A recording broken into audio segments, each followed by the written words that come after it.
আপনাকে স্বাগতম। সব রকম আপডেট এবং লেটেস্ট নিউজ পেতে অবশ্যই চ্যানেলটিতে সাবস্ক্রাইব করুন। ধন্যবাদ। বনানীর ধর্ষণ মামলা, অভিযুক্ত আসামির সঙ্গে ধর্ষিতা তরুণীর কথোপকথন প্রকাশ।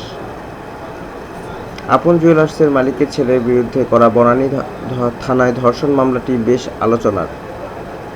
ঘটনার প্রায় 1 মাস পর এ মামলা করায় অনেকে প্রশ্ন তুলেছেন বাদীর বিরুদ্ধেও। অথচ ভিকটিম বিষয়টি নিয়ে আগেই মুখ খুলতে চেয়েছিলেন। তবে মুখ খুললে আরও সমস্যা হতে পারে বলে তাকে সতর্ক করেন মামলার 3 নম্বর আসামি সাদমান সাকিব। সামাজিক যোগাযোগ মাধ্যমে বাদী ও সাকিবের চ্যাটিংয়ের স্ক্রিনশট থেকে এমন তথ্যই পাওয়া গেছে। গত 28 মার্চ জন্মদিনের পার্টিতে দাওয়াত দিয়ে 2 বিশ্ববিদ্যালয়ের ছাত্রীকে ধর্ষণ করা হয় বলে মামলার এজাহারে থেকে জানা গেছে। তবে 1 মাসের বেশি সময় পর গত শনিবার এ বিষয়ে মামলা করা হয়। ওই মামলার 1 নম্বর আসামি আপন জুয়েলার্সের মালিকের ছেলে শাফাত আহমেদ, 2 নম্বর আসামি নাইম আশরাফ। যদিও ঘটনার 2 দিন পর অর্থাৎ 31শে মার্চ সাদমান সাকিবের সঙ্গে এ নিয়ে সামাজিক যোগাযোগ মাধ্যমে কথা হয় বলে দাবি করেছেন বাদী। তার ব্যবহৃত মুঠোফোন থেকে সেই কথোপকথন স্ক্রিনশটটি প্রথম আলোর প্রতিবেদকের কাছে পাঠান, যা ওই সংবাদ মাধ্যমের সৌজন্যে হুবহু তুলে দেওয়া হলো। সাদমান সাকিব: এসব কথা বলে আর কি হবে? তরুণী: আমি তো বের হচ্ছিলাম, আমাদের তো আসতে দিচ্ছিল না। আমার ফ্রেন্ডের কার কি আটকে রেখেছে তোমার সামনে? সবার আরও প্রবলেম হবে। You saw it with your own eyes. সবার রব হোক, বাট ওর পানিশমেন্ট পেতে হবে।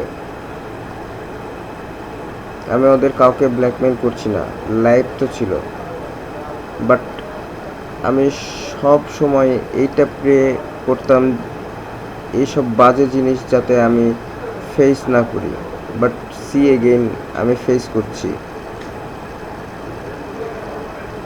আমি যদি চুপ করে থাকি তাহলে হবে না। ওরা আমাদের সাথে করছে, এমন অনেক মেয়েদের সাথেই করতে পারে। Sadman: learn from mistakes in life. করতে পারে, জাস্ট প্রে টু আল্লাহ। তরুণী: তুমি আমাদের প্লেসটাতে নিজেকে রেখে ফিল করো। সাদমান: তোমার কি মনে হয় না উনি আরও খারাপ কিছু করবে? এসব বলে তাকে খেপালে আমাকে প্রপ করবে। আমি আর কিছু বলতে পারবো না, অলরেডি প্রবে আছি। তরুণী: খারাপ কিছু আর কি করবে? আমার যা করার করছে, মায়েরা ফেলুক, but I won't stop. Sadman: okay, যা খুশি করো, আমি আর বোঝাতে পারবো না। তরুণী: ওকে। মামলার এজাহার থেকে জানা যায় তাদের পুরনো এক বন্ধু প্রধান আসামির সঙ্গে পরিচয় করিয়ে দিয়েছিলেন। পরিচয়ের সপ্তাহ 2 পর 28শে মার্চ তাদের দুজনকে ওই আসামি তার জন্মদিনের পার্টিতে দাওয়াত করেন। অনেক অনুরোধের পর তারা ওই পার্টিতে যান, যা ছিল বনানী একটি 4 তারকা হোটেল ও রেস্তোরাঁ। ওই পার্টিতে ওই 2 শিক্ষার্থীর পুরনো বন্ধুও ছিলেন। তবে অনুষ্ঠান শেষ তাদের ফেলে তিনি চলে যান। আসামিরা তখন তাদের হোটেলের 2টি কক্ষে আটকে ফেলেন।